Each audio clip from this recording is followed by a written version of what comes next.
Hello everyone.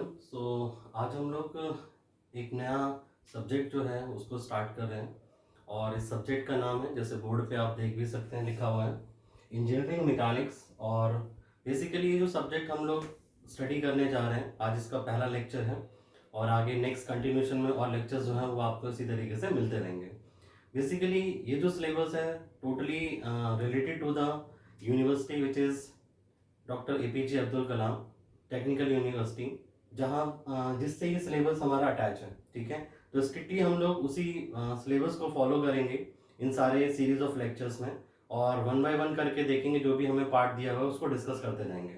तो सबसे पहले जो हमारा सिलेबस है उसके अकॉर्डिंग हमारा जो सब्जेक्ट है जैसे मैकेनिक्स, जैसे मैंने बताया भी आपको, और इसका कोड जो है दिस इज KME 402। अब हम बात करते हैं बेसिकली मैकेनिक्स है क्या।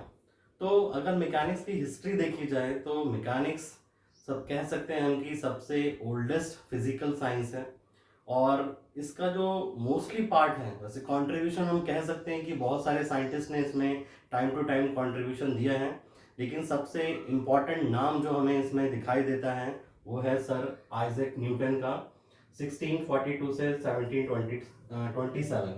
इन्होंने डिफरेंट एक्सपेरिमेंटल बेसिस पे कुछ लॉज जो है उनको फॉर्मुलेट किया और दिए, जिनको हम जानते भी हैं सभी, and they are well known as the names Newton's laws of motion.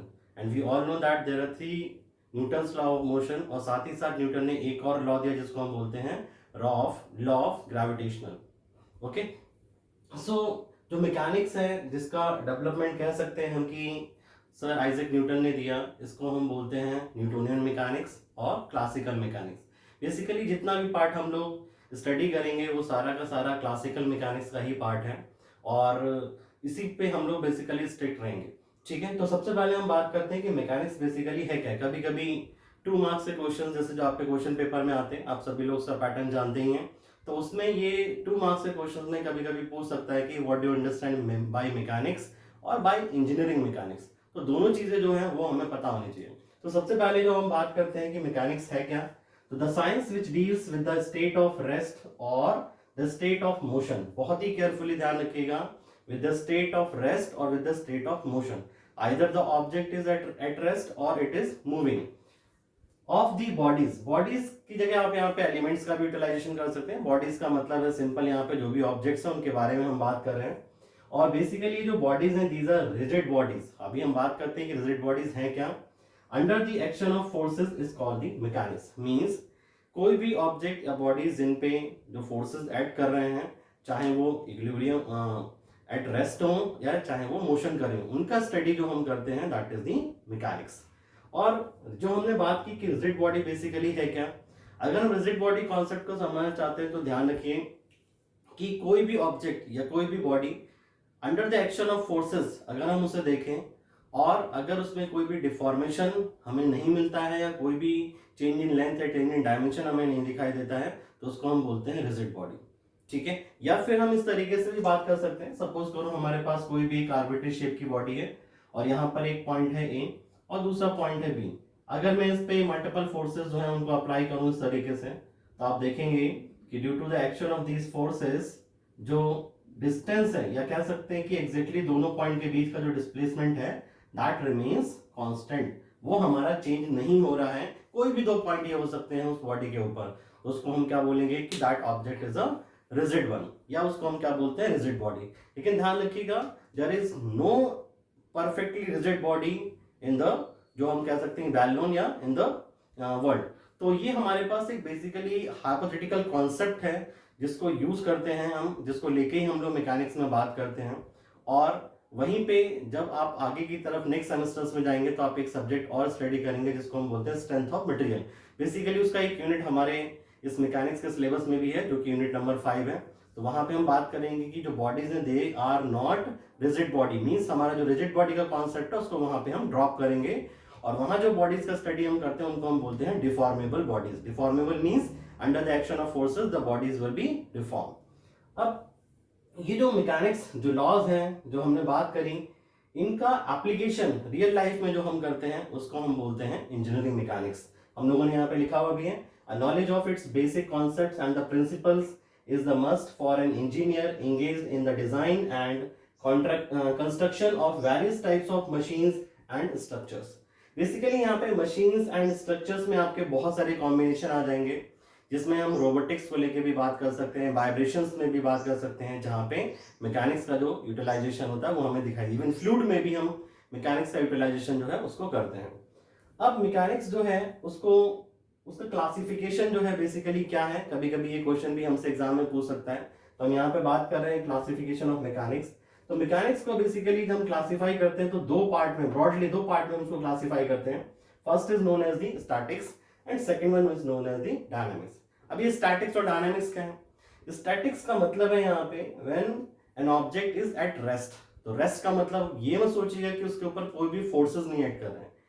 We are studying the object at rest but under the action of forces, और under the action of forces वो जो ऑब्जेक्ट है वो equilibrium में है। Equilibrium basically होता क्या है आगे हम डिटेल में डिस्कशन करेंगे, लेकिन यहाँ पे ध्यान रखिए अगर किसी ऑब्जेक्ट पर नंबर ऑफ फोर्सेस एक्ट कर रहे हैं और उनकी वजह से अगर ऑब्जेक्ट जो है अभी भी रेस्ट पोजीशन पे है तो वो हमारा कहलाता है equilibrium condition. Means net resultant on the of all the forces on the object is 0। Okay, तो ये हमारा पार्ट आता है स्टैटिक्स में। डायनामिक्स में वहीं हम दूसरी तरफ जो बात करते हैं, यहाँ पे हम स्टडी करते हैं बेसिकली जो मोशन है ऑब्जेक्ट्स का उनके बारे में। जो हमारा इस सिलेबस का यूनिट नंबर 4 जो है that is totally based on dynamics. इसी तरीके से डायनामिक्स को हम दो पार्ट में क्लासिफाई करते हैं further, and first is known as the kinematics and second one is known as the kinetics. Okay,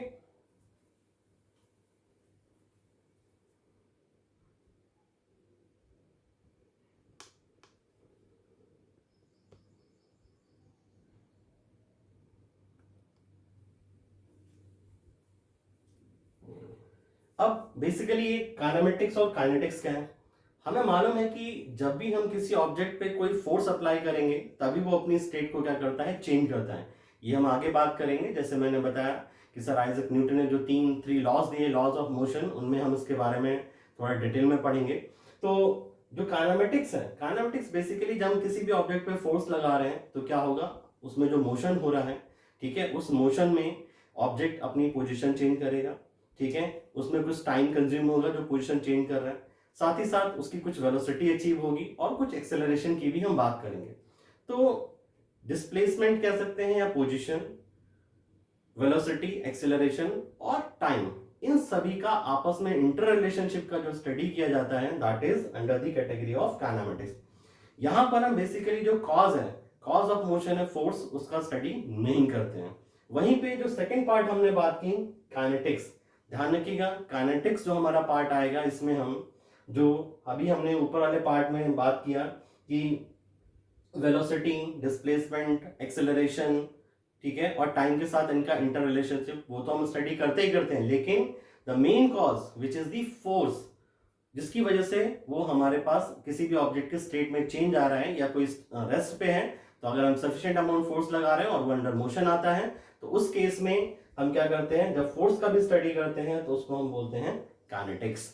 ठीक है, बेसिकली हमारे पास मैकेनिक्स क्या होता है, ठीक है, उसका क्लासिफिकेशन क्या है, उसके बारे में हम लोगों ने आज के लेक्चर में देखा। और जो फर्दर लेक्चर हमारा इसका होगा उसका नेक्स्ट टॉपिक जो बेसिकली हमारा 3 लॉज ऑफ मोशन है उन पे बेस्ड, और साथ ही साथ हम लॉ ऑफ ग्रेविटेशन जो है न्यूटन्स लॉ ऑफ ग्रेविटेशन, उसके बारे में भी डिस्कशन करेंगे। आज के लिए इतना ही, थैंक यू।